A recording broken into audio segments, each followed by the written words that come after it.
নমস্কাৰ এই মুহূৰ্তত আহি পৰিছে ৰাতিপুৱাৰ কেইবাটাও বিগ ব্ৰেকিং নিউজ গোটেই অসম তথা ভাৰতৰ বিভিন্ন প্ৰান্তৰ পৰা যুগুতোৱা হৈছে কেইবাটাও গুৰুত্বপূৰ্ণ খবৰ এনেবোৰ খবৰ দিটো চাই থাকিবলৈ চেনেলটো সাবস্ক্ৰাইব কৰি ভিডিঅ'টোত লাইক দি উৎসাহিত কৰিব এই মুহূৰ্তত দিব লাগছো ৰাতিপুৱাৰ প্ৰথমটো খুবেই গুৰুত্বপূৰ্ণ খবৰ আজি বছৰটোৰ প্ৰথম সূৰ্যগ্ৰহণ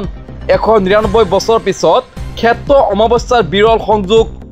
আজি বছৰটোৰ প্ৰথমটো সূৰ্যগ্ৰহণ 199 বছৰ পিছত সূৰ্যগ্ৰহণৰ ক্ষেত্ৰ অমাৱস্যাৰ বিৰল সংযোগ হ'ব আজিৰ দিনটোত দুপৰীয়া 2:21 পৰা আৰম্ভ হ'ব সূৰ্যগ্ৰহণ সন্ধিয়া 6:14 লৈকে থাকিব সূৰ্যগ্ৰহণৰ প্ৰভাৱ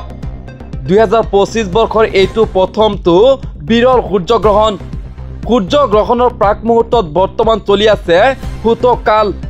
এই বিৰল সূৰ্যগ্ৰহণ দৃশ্যমান নহয় ভাৰতত আজি বছৰটোৰ প্ৰথমটো সূৰ্যগ্ৰহণ বুলি জানিব পৰা গৈছে এই মুহূৰ্তত ৰাতিপুৱাৰ পৰৱৰ্তী খুবেই গুৰুত্বপূৰ্ণ খবৰটো হৈছে চৰকাৰী ঘৰ লাভৰ বাবে জিঅ' টেগিং কৰিলে নেকি 25,60,000 লোকক পকী ঘৰ দিব চৰকাৰে জৰীপৰ বাবে কিদৰে ক'ত যোগাযোগ কৰিব আপুনি PMAY ঘৰ লাভক লৈ আহি গ'ল ডাঙৰ খবৰ 3 এপ্ৰিললৈকে বৃদ্ধি কৰা হৈছে চৰকাৰী ঘৰ জৰীপৰ সময়সীমা 25,60,000 লোকক পকী ঘৰ দিব চৰকাৰে চৰকাৰী ঘৰ লাভৰ বাবে আজিয়েই কৰক জৰীপ 3 এপ্ৰিললৈকে বৃদ্ধি কৰা হৈছে জৰীপৰ সময়সীমা নতুনকৈ 5,59,000 লোকে লাভ কৰিব অতিৰিক্ত ঘৰ পকী ঘৰ নথকা লোকে নিজেও কৰিব পাৰিব জিঅ' টেগিং মুঠ 25,60,000 লোকে নতুনকৈ পাব চৰকাৰী ঘৰ অন্বেষা পৰ্টেলত কেঁচা ঘৰৰ ফটো আপলোড কৰিলেই লাভ কৰিব চৰকাৰী পকী ঘৰ জীৱিকা সখী বাইদেউসকলে কৰি দিব এই জিঅ' টেগিঙৰ কাম আনহাতে নিজাববীয়াকৈ কৰিব পাৰিব জিঅ' টেগিঙৰ কাম কিদৰে কৰিব আবেদন জনাই আছো এই খবৰ আপোনাৰ চিনাকি জীৱিকা সখীৰ লগত যোগাযোগ কৰক আপুনি ঘৰৰ ফটো তুলি অন্বেষা পৰ্টেলত আপলোড কৰক গাঁও সভাত উপস্থিত থাকিব লাগিব আপুনি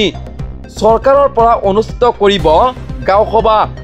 প্ৰথমে তুলিব ফটো তাৰ পিছত যাওক গাঁও সভালৈ ব্লক পৰ্যায়ত হ'ব আলোচনা শেষত জিলা পৰ্যায়ত হ'ব আলোচনা নিজৰ ঘৰতে বহি আপুনি কৰিব পাৰিব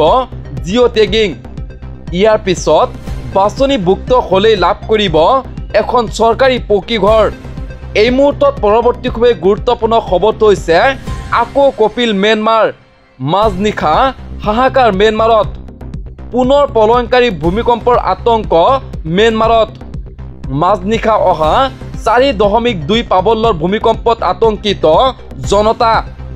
11:56 পুনৰ কঁপাই সমগ্ৰ ম্যানমাৰ নিশা অহা ভূমিকম্পত বিস্তৰ ক্ষয়ক্ষতি ম্যানমাৰত পৰিলক্ষিত হৈছে কালিৰ পৰা বিৰাজ কৰিছে আতংকই ম্যানমাৰৰ জনতাৰ মাজত কালিৰ পৰা আতংকই বিৰাজ কৰিছে ম্যানমাৰৰ জনতাৰ মাজত ধ্বংসস্পটত পৰিণত ম্যানমাৰৰ কেইবাটাও প্ৰান্তত 28 মাৰ্চত অহা ভূমিকম্পত ম্যানমাৰত এই পৰ্যন্ত 150 জন লোক মৃত্যু হৈছে 1000তকৈ অধিক লোক আহত হোৱাৰ খবৰ আহি পৰিছে ভূমিকম্পৰ বাবে জৰুৰীকালীন অৱস্থাৰ ঘোষণা কৰিছে বেংককৰ এটা অট্টালিকাৰ তলত আবদ্ধ এতিয়াও হৈ আছে 70 জন লোক ভূমিকম্পৰ পৰা হোৱা ক্ষতিৰ বাবে জৰুৰীকালীন অৱস্থা ঘোষণা ভাৰতৰ পৰা প্ৰেৰণ কৰা হৈছে সাহায্য সামগ্ৰী ম্যানমাৰলৈ এই মুহূৰ্তত পৰৱৰ্তী খুবেই গুৰুত্বপূৰ্ণ খবৰটো হৈছে সম্পত্তি কৰ আদায় নিদিয়া লোকৰ বাবে এই মুহূৰ্তত ডাঙৰ খবৰ গুৱাহাটীত দুটা কিস্তিত দিব পাৰিব সম্পত্তিৰ কৰ 31 মাৰ্চৰ পূৰ্বে প্ৰথম কিস্তিত দিব পাৰিব সম্পত্তি কৰ দ্বিতীয় কিস্তিৰ কৰ দিব পাৰিব 30 জুনৰ পূৰ্বে একেলগে ধন দিয়াত অসুবিধাৰ বাবে জিএমচিৰ এই সিদ্ধান্ত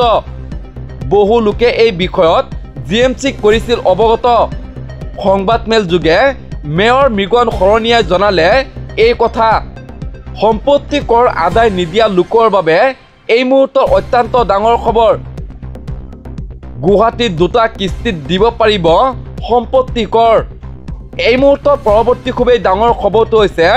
নামাজৰ মাজতেই ভূমিকম্প 20 জন লোকৰ কৰুণ মৃত্যু। নামাজৰ মাজতেই 7.7 ৰিক্টাৰ স্কেলৰ বৰ ভূঁইকঁপ। মুহূৰ্ততেই শেষ হৈ গ'ল 20 জনকৈ লোকৰ জীৱন। শুকুৰবৰীয়া নামাজৰ বাবে গৈছিল শহ নামাজী। সেই সময়তেই ভূমিকম্পই জোকাৰি গৈছে ম্যানমাৰ। ভূমিকম্পত অট্টালিকা, ৰাজপথৰ লগতে ধ্বংস হৈছে মছজিদ। ম্যানমাৰ আৰু থাইলেণ্ডত ভূমিকম্পৰ পিছতেই হাহাকাৰ। নেপিডো মাণ্ডালয় বেংককত জটিল হৈ পৰিছে পৰিস্থিতি। ম্যানমাৰৰ ৰাজধানী নেপিডো সহ কেইবাটাও প্ৰান্তত জৰুৰী অৱস্থা। উদ্ধাৰকাৰী দলে যুদ্ধকালীন তৎপৰতাৰে চলাইছে অভিযান। হাস্পাতালত সাজু কৰি ৰখা হৈছে পৰ্যাপ্ত পৰিমাণৰ সুবিধা। ভূমিকম্পত মৃত্যু হোৱা লোকৰ সংখ্যা 60 জনলৈ বৃদ্ধি। ভূমিকম্পত 250 জনৰো অধিক লোক আহত। নামাজৰ মাজতেই 7.7 ৰিক্টাৰ স্কেলৰ ভূমিকম্প।